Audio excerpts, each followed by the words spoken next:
Good evening and welcome, ladies and gentlemen, boys and girls, and all the dogs and cats out there. It is I, your favorite idiot, the OGGM, broadcasting live from Site B at 8:30 in the evening. I said I'd jump on New Year's Eve.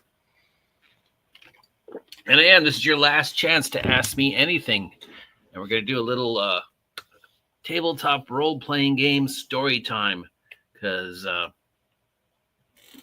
we need to recollect and reconfigure and restructure and remember some of the epic moments of my gaming life. And of course, that means I have to tell the story of Roger and the Fireball. I was thinking about it today, and I was like, I know I've told it 10,000 times, but I feel like I need to tell it again. And one of my followers said I should start a whole separate channel, separate playlist just of these epic stories, because apparently people like to hear gaming stories.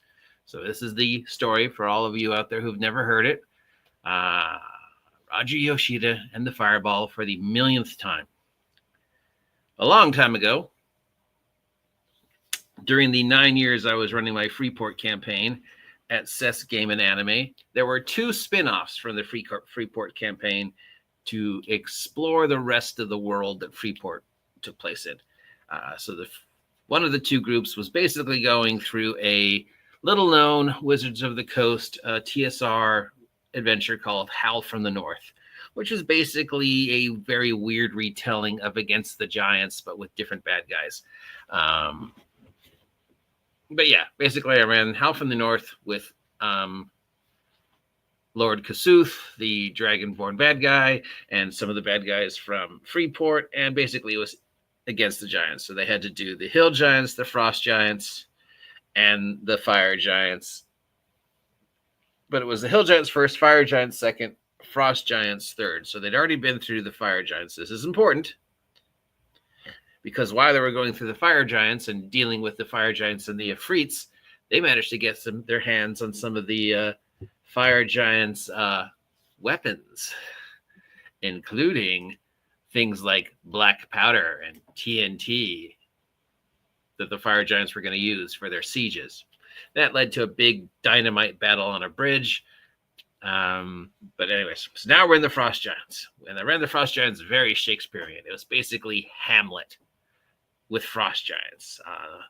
So I had all the little soliloquies from Hamlet down, and they were all talking Hamlet. And it was, Hamlet Frost Giant had found out that mom and uncle and it was Hamlet. Yeah, basically Hamlet with Frost Giants. So they end up, of course, arguing with and pissing off and killing the wrong Frost Giant, and they end up running.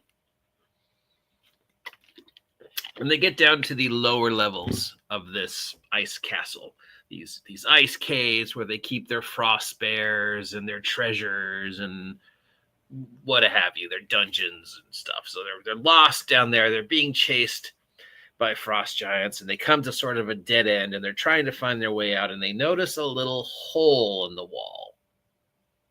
The hole in the wall is not big enough for any of the normal size characters to go through, but it's just big enough for the gnome alchemist. This is important. Gnome alchemist to go through. So Tristan Richter's gnome alchemist crawls through the little hole into the room on the other side. And what the room on the other side is the den of one of the dire cave bears that the giants use as, mounts and guard dogs. So here's Mama Bear, all slumped out, this giant dire cave bear, taking her long, hibernating. She's got her cubs, and Tristan Richter's little gnome alchemist is trying to sneak across one way to another, but to make it past, get to the exit, and see if it's safe. Mama Bear, in her half asleep, senses that there's movement in the cave. So I decide to roll Mama Bear's reaction. How is she going to react to this movement? And I roll a 1. Natural 20 would have been she gets up and just goes crazy. 1, she's like half asleep, something's moving. Tristan Richter's gnome is about the size of her cubs, so I figure Mama Bear thinks the gnome is her cubs. Plus, gnomes had, at that point in time, the whole weird talk to animal thing. They could talk to burrowing animals. So in my mind, it made sense that Mama Bear would, I guess there was like, I figured, maybe it's something about the smell, it's, because they can talk to them. It's their friends of animals. So she thought Tristan Richter's gnome alchemist was one of her cubs. So she scoops up Tristan Richter's gnome alchemist, and cuddles him in with her other cubs, thinking she's a cub. Now, Tristan Richter's gnome alchemist is safe. More so, he is directly on top of her nest and directly on top of all the treasure because for some reason, Gygaxian modules, even the dire bears have treasure. Why does a dire bear have treasure? Well, I guess it was stuff on the bodies of the previous kills. So I go through the list of what the treasure is, because I'm sort of running a, giant slayer against the giants. And it lists the treasure because, of course, there is. And one of the things it lists is a rod of passage. And I don't know why a dire bear has a rod of passage. I guess, again, it was something that one of its victims was carrying, and she pooped it out or whatever. Now, if you're not familiar with what a rod of passage is, it's basically this magic item that's get out of jail free. It has various different travel options. It does like teleport, dimension door, pass through walls. It's designed, like the name says, to get you out of trouble. It's a rod of passage. How do we get out of this? Rod of passage. So Tristan Richter was perfectly safe, and now he had found a way to get out. If he could just get out from under Mama Bear and go back the way he came, he could have used the rod of passage to get the party out cleanly and safely, right? But that's not what happened, because we have to remember that while all this is happening, the party is looking through the little teeny hole. So they, and at this point, I'd taken Tristan Richter away to explain what he was experiencing. So he knew about the rod of passage. He knew he was perfectly safe. And he knew that all he had to do was sneak away and get the rod of passage back to the party, and he'd be perfectly safe. But that's not what they knew.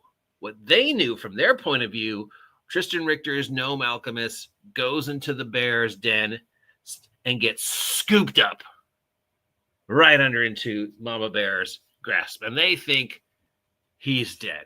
And so here he comes.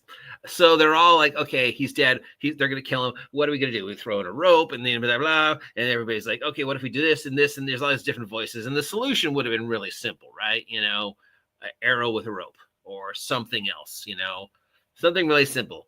And then amongst all this, we hear those immortal words, I cast Fireball. Roger Yoshida's 8th level evoker, of all the spells he could have had to cast to alleviate this thing, because he, like everybody else, they're thinking Tristan Richter's gnome is doomed. I cast Fireball. So he casts Fireball in this teeny little 10 by 10 bear cave. We go, I'm like, are you sure you want to cast Fireball? Because you're a evoker.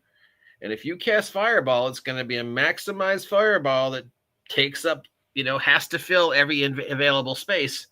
Whatever. So, yeah, Fireball.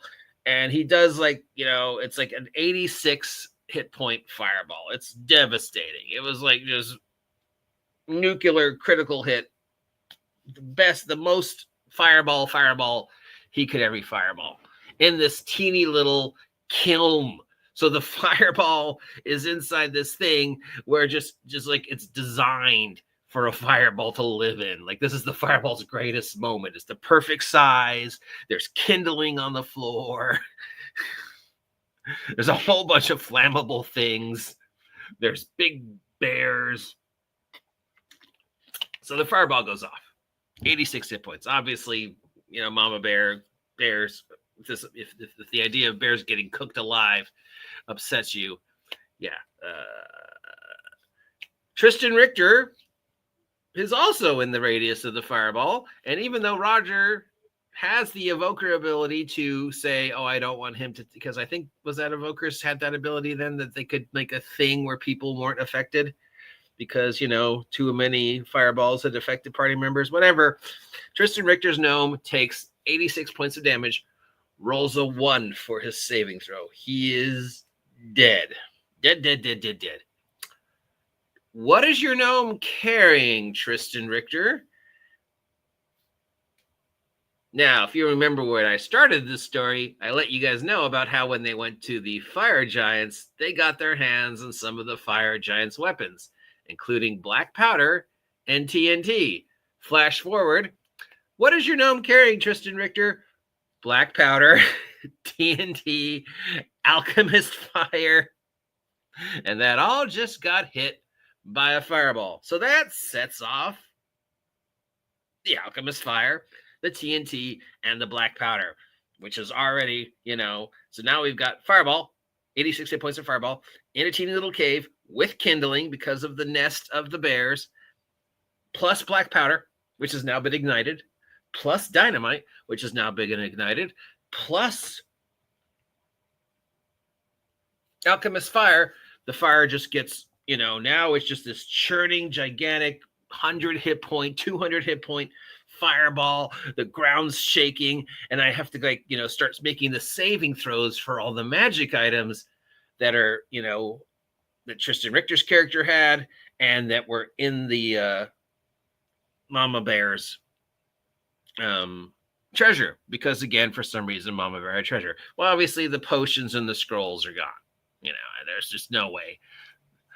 So, and I'm figuring that much heat, any of the money and gems, those are gone. So basically just leaves the miscellaneous magic items, which leaves the Rod of Passage, which fails its saving throw. You know what happens to rods, staffs, and wands when they fail their saving throw back in the old days?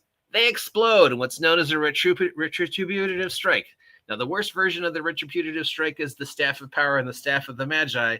But yeah, if if these things get exploded, it just adds to the fireball. So now our fireball is outrageous. The whole thing is mushroom cloud at this point. It just keeps growing and growing, and then of course it melts through the ice and hits what's in the next room. Guess what's in the next room over? The Frost Giant's wine cellar. It is just a cascading series of goofiness, and people at the table are just laughing hysterically while they're panicking and trying to figure out how to get away. At this point, they remember that they have a dimension door cape that they'd given to the NPC Young Keg, but never said what it was. So Young Keg had been wearing this cape that allowed you to D-door. So he could have gotten someplace else. So the D-door goes off. Young Keg is told what it does, activates the D-door, grabbing people, throwing them to the D-door. Tristan Marks, who's playing Roger Yoshida's character's twin brother, throws Roger into the dimension door, sacrificing his character's life. He rolls a 1 for a saving throw. We've got people coming up with all sorts of ways to try and get out. They're jumping into the dimension door. Another character rolls 2 natural 20s in the row and has a whole, moment where they're shot out through a hole in the ice, and they just James Bond parachute down. But basically we have, by the end of this scene, we've got 3 players dead. Tristan Richter's gnome alchemist, Tristan Marks's wizard, and another who'd rolled natural 1. Everybody else manages to escape by the seat of their pants. Everybody's damaged, but as the fireball nuclear, this mushroom cloud just goes off and just devastates the ice castle. And they're all sitting there with their characters dragging themselves across the ice towards the nearest village, where all the little, Eskimo ice people are just panicking as they're watching the castle and just explode. And it's the biggest, brightest, loudest thing anybody in this icy waste has ever seen. It'll be spoken of for decades. The families will tell the tale of the day of the second sun, and everybody's just laughing hysterically. Even Tristan Richter, whose gnome had died horribly and started this whole thing, Nobody's upset. Nobody's pissed off that it was almost a TPK. Everybody at the table and some of the other tables over, hysterical laughing. Just was so much fun. It was just such a by the seat of your pants moment. And through all this, we look over and still sitting there, stone quiet, with this ashen look on his face, almost looking like he's going to cry, is Roger. Everybody else laughing. Roger, with this ashen look on his face. And I turn to Roger and I go, "Why Fireball?" And he looks back at me with this ashen shock. I thought Fireball was a precision spell. Table just breaks out again, laughing hysterically. I mean, if there's any spell in the thing that is the most not precision, it's Fireball. It's using a grenade to kill a mouse. Now, I think in his brain, he thought he was casting Firebolt, the first level spell, which is a precision spell because it's a roll to hit spell. But Fireball is an 8D, 10D6 Fireball. And I did ask him if he was sure if he wanted to cast Fireball. Now, I don't know. Maybe in his dyslexic brain, the 10 by 10 by 10 10D6 explosion was precision. Nobody was upset, but it was hysterical. And for like a year, every time it came up, it would again just be, I thought it was a precision spell. That haunted him for at least 2 years. No, I don't know why. Sometimes it would come up as a story and we would laugh hysterically. But for like 2 years, he carried this guilt with him that was completely unnecessary. And then I think he eventually got over it and just started laughing along. But yeah, that's the infamous Roger and the Fireball story. To this day, no other story I ever have or will have in my gaming life will top that story, I don't think. Hello to my one viewer. So there you go. There it is. If you've never heard it, there again. Now, I've only told this next story once or twice. And this is more of not an in-game story. This is how the game affected somebody to the moment where they somehow defied gravity. So we're playing in this game, and we're playing with this DM, Carrie Solomon. And Carrie Solomon had a gift to manipulate, hi Cal, his players' emotions. He was a cruel, heartless bastard of a DM who got off of making his players feel like shit. He's probably one of the worst DMs I ever had because he could play your emotions like no other DM I've ever met. And he knew that, and he used it. He got off on it. He got off on the players worshiping him, and he got off when he made them feel awful. And I fell into his trap, unfortunately, for like 3 months. But then I wasn't able to go to his games because my schedule changed. And then I realized, oh my God, what a fucking asshole this guy is. So in one of these games, I have a friend, and he's just having the worst day. And he'd come to the game to, get out of the funk he was in. And then he was just having the worst luck with his character. And this guy, being the manipulative bastard that he was sort of just grinding this guy's balls, just feeding off of his black emotional state and using the game to make him feel worse. So he was like, he got onto this long string of just ones and twos and horrible rolls, and you could just see him getting angry, and the emotion was just riding over him. And the angrier he started getting, his rolls, started getting better, as if the dice were reacting to his anger. So it's this big table. Everybody's got their dice and their Cokes and their whatever on the table. And I don't remember exactly what happened, but I know it involved a natural 20.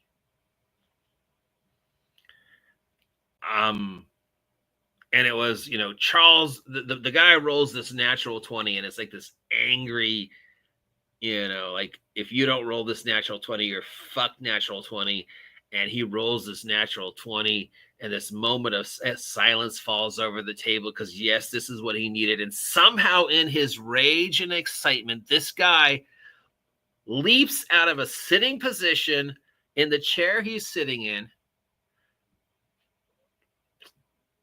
and sitting high jump. Suddenly he's airborne, and next thing we know, he's on the table. Because woof, ka-thunk. And he was a big, beefy football player boy. He wasn't a svelte little dandelion like yours truly back then, back when I was still in shape. No, this was a big, beefy boy. And he lands standing up from a sitting position. I still don't know how. I mean, I'm sure you're like expert stuntmen and, guys who've devoted years. Yeah, maybe it could be done. But this was not a planned act. This was just sheer anger, sheer energy, sheer adrenaline, sheer impossibility. Fuck gravity. But damn. Now, we all know that those gaming tables, those big, long, plastic picnic table thingies, aren't the most structurally sound pieces of construction. So imagine a table covered with dice and paper and sodas and coffee, and suddenly, fuck-gong, this cannonball of a man slams standing up on the table. Natural 20 in your face. Everything on the table, of course, goes flying. Dice goes flying everywhere. Sodas are knocked over. Hot coffee is knocked over into the DM's lap. He deserved it. It was just amazing. Of course, then we have to stop and clean up the spilled soda, clean up the spilled coffee, save the character sheets, save the dice, figure out, is that your dice? Is that my dice? Whatever. It was just amazing. It was just like, how did he do that? So yeah, that pretty much ended the game there. But the DM, being the manipulative bastard that he was, kept the pieces of paper that had been covered in soda and in coffee, dried them off, and then put them in like little, those little plastic sheets you use for preserving documents, and kept them in his folder as a constant reminder of this moment of both his greatest and worst moment. And that how this guy now had to work it off in his game for getting this paper messed up, which is just a fucked up thing to do when you think about it. I mean, thankfully that guy got away out of that game. But every now and it was like he held it over him for a while. And it was just, yeah. He took this poor kid's one good moment and used it as ammunition. So it's not a great story. But what's great about the story is just how he somehow levitated and landed thunk right in the table. I still don't know how he did that. Yeah. So that's the that story. It's 9:00 here. We've been on for 25 minutes. I have one person watching. Hey guys, with D&D story time. because somebody asked to hear some of these stories and said that D&D horror stories are things people want to hear. And Lord knows I've got a lot of them. So here's the third and final one, probably, because I don't have many people watching. And this is going to lead to what the name of this playlist is going to be. And I was thinking about this one earlier today. It's a short story, but it's a very weird story. If there's moments in your gaming life where just things don't make sense. Our hobby as a whole is borderline weird. And occasionally it borderlines into the extremely weird, where you're just like, what the fuck just happened? And I've had a couple of those where just like my experience with playing Fate, maybe I'll tell that story too. My experience playing Fate, oh, hi, Cal. I appreciate you hanging out. Was like one of those what the fuck moments. This is like another one of those what the fuck moments. And this is going to be the leading to what I'm going to call this playlist. So we're playing one of my many games. It was probably somewhere in the 9-year-long Freeport campaign. This guy came in, joined the game, bit of a stoner, but so what? I mean, I've played drunk, I've played stoned, I've played high. It's, whatever. Nothing I hadn't dealt with before. He does pretty good as a player. Nothing great, He's stoned. He's a little goofy. He's picking fights and just basically being, that new player. I'm stoned and I don't really get this, so I'm going to just kind of whatever. He showed up and he played. And he seemed like he was into it. He shows up for like 2 games. A little sketchy, but so what? Then the third game, he shows up, and he's definitely a little bit more sketchy. Like maybe he's on something a little bit stronger than what he was usually taking.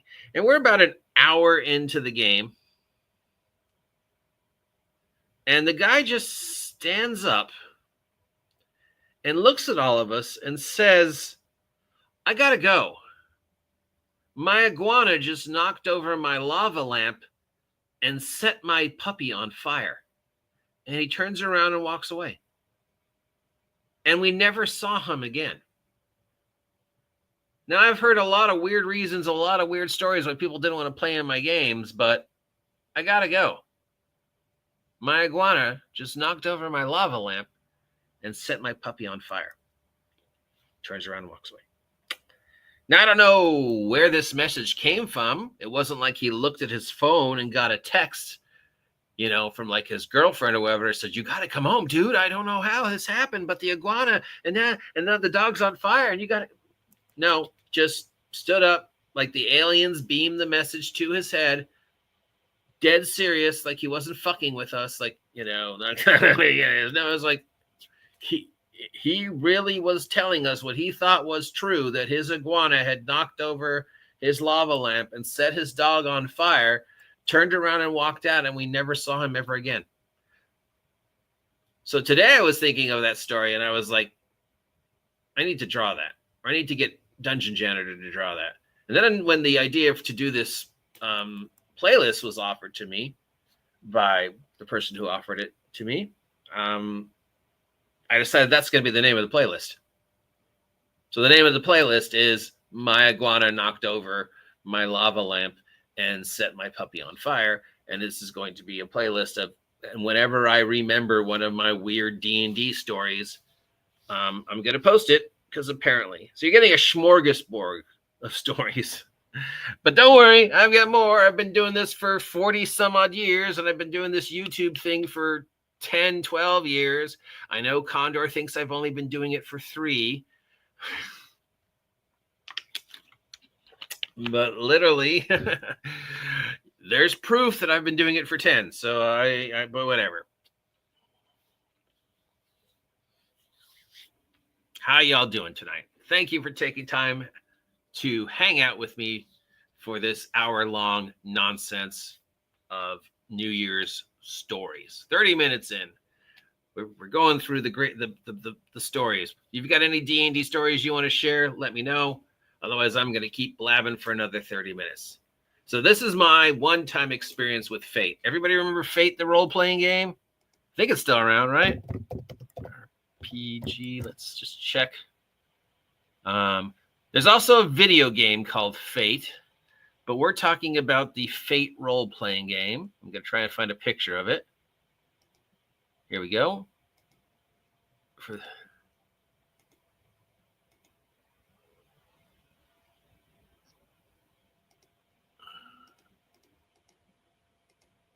Everybody remember this?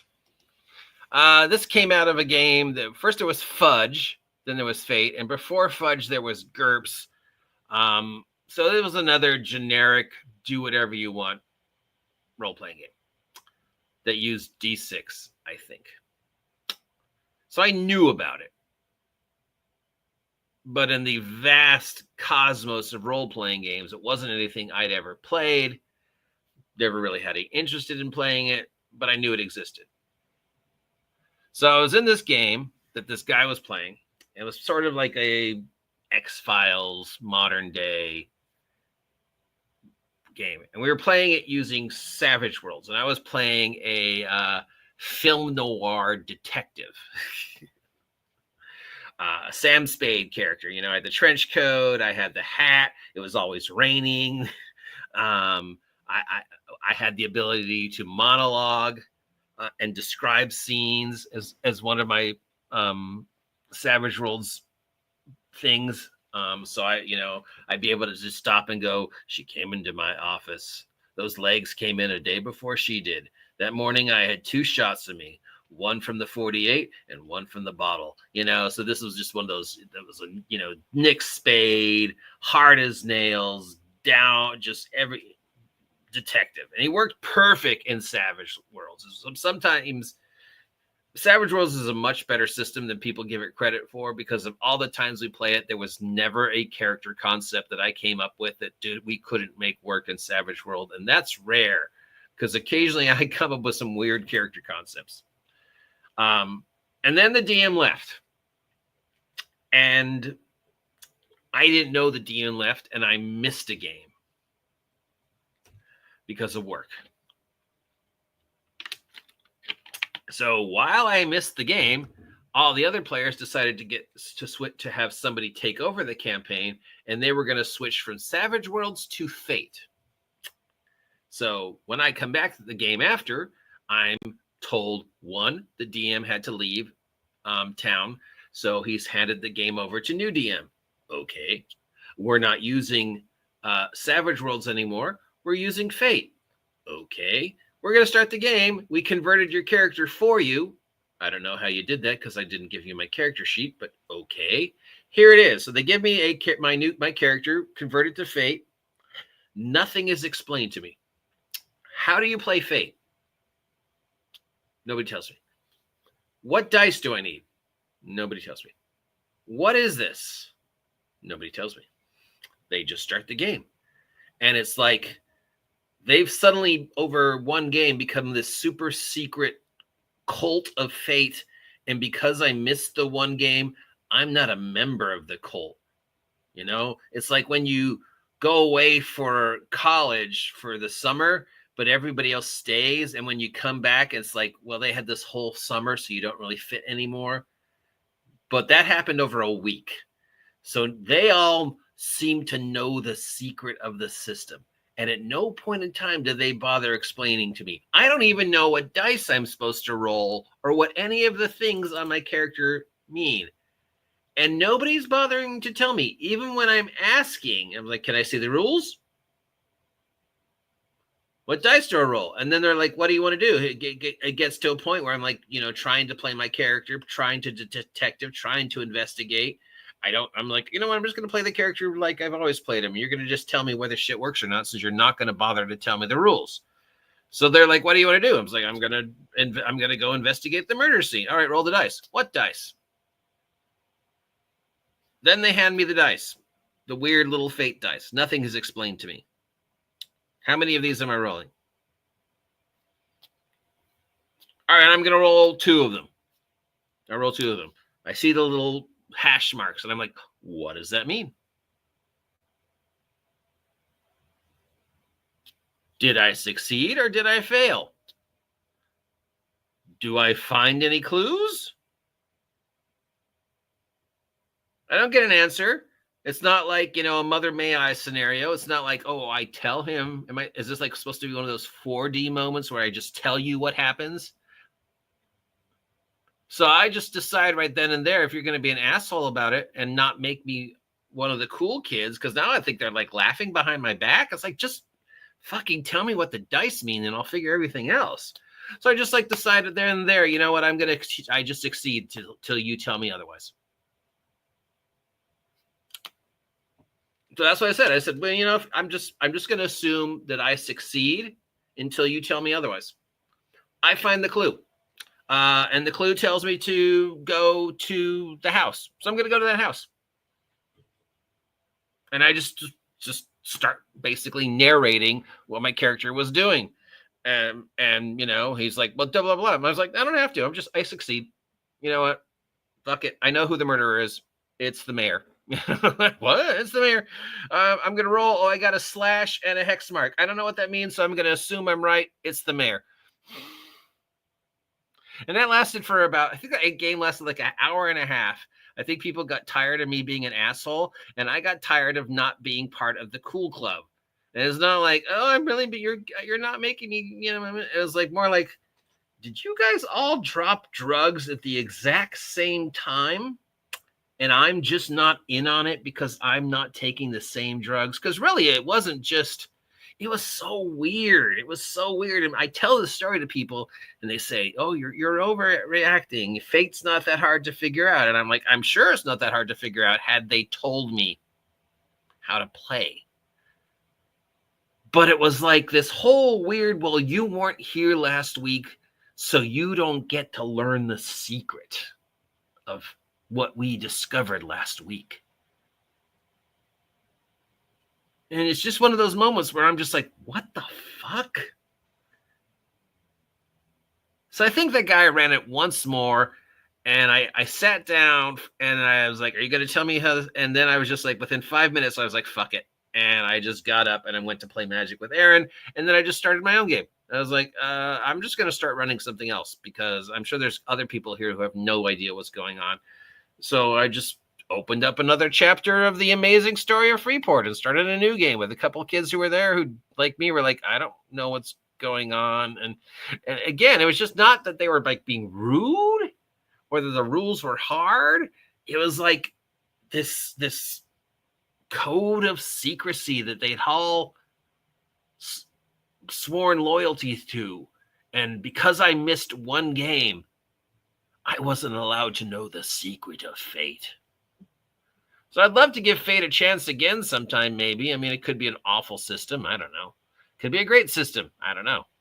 It was just weird. It was just weird. That and my iguana knocked over my lava lamp and set my dog on fire. All right. 38 minutes. How y'all doing this New Year's Eve? Hopefully you're all safe and healthy and happy. Thank you for taking time out of your night to join me and listening to me tell stories for an hour. So earlier today, I did a video about each edition and what I liked and didn't like. And I brought up the Avatar trilogy and how, even though it was an awful series of adventures, it was the perfect way to explain the changes between one edition and another. So much so that Pathfinder Paizo is now trying to do the same thing with their Fall of the Immortal storyline. Because when you think about it, how do you in-game explain to the characters that, because we've switched editions, now your character can do something it couldn't do before? Or has lost something it used to be able to do. In fact, now your character might be something completely different, like when my wizard became a sorcerer. And for those of you who don't know what the Avatar trilogy was, it was this series of books and these series of adventures which basically detailed how the gods of the Forgotten Realms all got cast down to Earth because they weren't doing their jobs. And there was a certain level of things they could do to get their jobs back. And they had to force their avatars, you know. Now, the coolest one was Lear, the goddess of deception and illusion, who faked her death and hid inside her sister's avatar. So everybody thought that during the fall of the gods, she'd been killed. And then there was the whole thing with Cyric and his soul-sucking sword, and how the characters in the novels became some of the new gods. Mystra becoming Midnight, you know, Kelemvor becoming the new god of the dead, Cyric becoming the new god of evil, blah, blah, blah. Imagine going through this as characters, going through this heavily scripted adventure, knowing nothing you're going to do is going to change the outcome, even when you're so frustrated you start trying to kill Cyric, Midnight, and Kelemvor, just to make sure the scripted ending doesn't happen. But it's a brilliant way to explain why your character is different, because the gods have fallen. Everything doesn't work the way it was working before. And we've had this brief time where nothing worked. Can't cast cleric spells because there's no god to give you your cleric spells from. Magic's all screwed up. But when everything's fixed and the old gods take on their roles again, we know that some of the gods have changed, some of the gods have been replaced, some of the gods are like, hey, I realize what I was doing wrong and I'm going to change that. Now there's a new god of magic. There's a new god of the dead. So now the characters who have been affected suddenly have new powers, or have lost old powers, or might be completely different classes, but that explains why. And when you think about it, that's a brilliant way to do it, especially from a role-playing game point of view, and especially from if you've got your characters written under one set of rules and suddenly they've changed to a different set of rules, and somehow by changing they might have gained and lost things because the universe got rewritten. Thanos snapped. The gods fell, came back, everything's different. Now, they tried that again, but it was never quite as successful. I mean, they tried it with the Apocalypse Stones to explain the transition from one edition to the other. They tried it with Tomb of Annihilation, but because they never followed up on the aftermath of Tomb of Annihilation, it explained nothing. So, yeah, it was great. It was perfect. It was the best way I've seen to explain the transition from one to another. And I'm hoping that's what Mercer's doing with Critical Role as he transitions Critical Role from Dungeons & Dragons 5th edition to Daggerheart or Dungeons & Dragons 6th edition. Hopefully it's Daggerheart, because that would make the most sense. And if you've been following Campaign 3, you know that he's basically doing the Avatar trilogy, but in a much longer, slower play out. But the gods and everything that connects the Critical Role universe to Dungeons and Dragons, Mercer has been slowly snipping away. So by the time Campaign 3 ends, Critical Role will be completely free of anything that connects it to Dungeons and Dragons. So that when Campaign 4 starts, it'll either be completely changed or it'll be a brand new rule set that he's spent all of Campaign 3 explaining. Love him or hating, guy does know how to tell a story. So I'm hoping that's what he's doing. And we know that's what Paizo's doing right now with their Immortal War thing. And I think that's what Wizards was trying to do with Apocalypse, with Tomb of Annihilation. And the death curse and killing off and rewriting and changing and getting rid of gods. But they didn't follow through. They didn't follow through with the story of Tomb of Annihilation. When you get to the next adventure, you know, there's no aftermath. There's nothing that talks about how devastating the effect of the death plague would have been on the world of the Forgotten Realms. I mean, this is basically an apocalyptic scenario, the death plague, especially if the players hadn't succeeded. I mean, what if the players don't succeed? What if a Sarasak is successful? You've got hundreds and hundreds and hundreds of people who have died and can't be brought back. You've got well-established characters in the pantheon of the Forgotten Realms, like Elminster and Silvervale and all these other big league characters who suddenly die, and you can't bring them back, because anybody who's ever been resurrected or reincarnated, it just falls flat. Vampires lose their ability. Liches start losing their ability. The dead stay dead. And if you were dead and you got brought back, you're dead again. That's a lot of people. But Wizards never went anywhere with it, just like they never went anywhere with the Black Obelisk storyline, which would have been great if the Black Obelisk storyline was the reason to explain Vecna and to explain the transition from 5 to 6. Because they started with Fendelver, they hinted at it for 10 years. There was some mention of the Black Obelisk in every adventure they put out, so you knew it was important. They hinted and hinted and hinted for 10 years it was Vecna. We finally find out they're announcing Vecna. They're going to do this Return to Fendelva adventure, and you're thinking, okay, this is how they're going to explain Vecna coming back, and this is how they're going to explain the transition from 5 to 2024 D&D. Nope. Turns out the Black Obelisk had absolutely nothing to do with Vecna, despite telling you otherwise for the past 10 years. It was Mind Flayers, because Cthulhu. And the Vecna adventure is something completely different.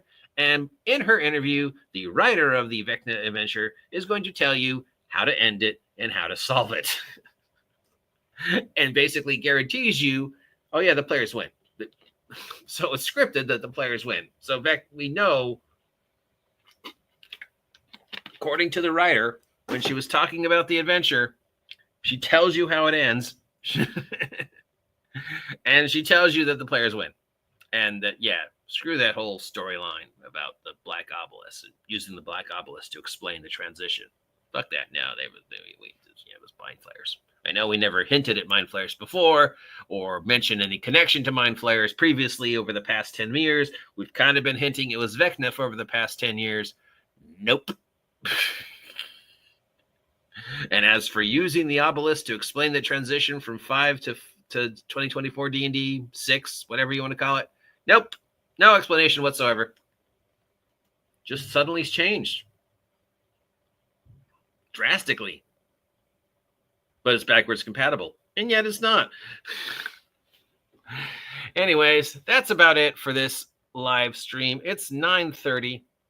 The cat's getting freaked out by all the fireworks. And if you've got pets, please keep them indoors. And the fireworks are only going to get worse. Let's hope, I know the conservatives all want 2025 to go one way, and the liberals all want 2025 to go another way. And I just want 2025 to go smoothly and be boring. I don't want to hear about people on my side of the fence getting persecuted by people on their side of the fence. And I don't want to hear about people on that side of the fence getting persecuted by people on my side of the fence. So whatever insanity the conservative controlled Washington is going to be, let's hope they're so busy trying to one up each other and trying to sabotage each other that they accomplish nothing. And each of us can just have a good, nice, calm year, and Wizards of the Coast does nothing stupid. Oh, wait. Too late. We'll talk about that tomorrow. Until then, Happy New Year. Thanks for sticking with me for all of 2024. The highs and the lows.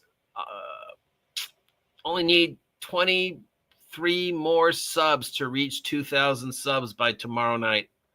So, yeah, I hope I reach my 2,000 subs goal. I hope I figure out this whole live streaming PNG tubing Twitch thing, because I want to start broadcasting on Twitch, because as I've said, selfishly, I want to be Iron Mouse. She's my hero. And, I want to expand. I want to sell more copies of my stupid games, and I don't think that's going to work with what I'm doing now on YouTube. I got to focus more on that next year, guys. So until 2025, for the last time in 2024, say it with me. Get off my land. Tell that you go screaming, fight, tag of lights, and the lights.